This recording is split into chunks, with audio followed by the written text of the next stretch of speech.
Naghahanap kami ng mga lalagyan ng pagkain. Kami bibili ng requirements kasi mahal kasi hindi wala pang requirements. Kakahiya. Nag-vlog kami tapos nasa mall. Ano ba talaga?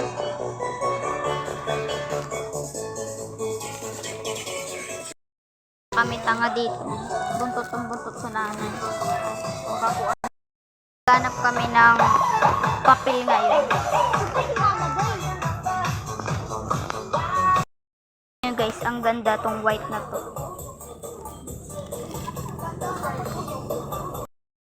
Meron dito.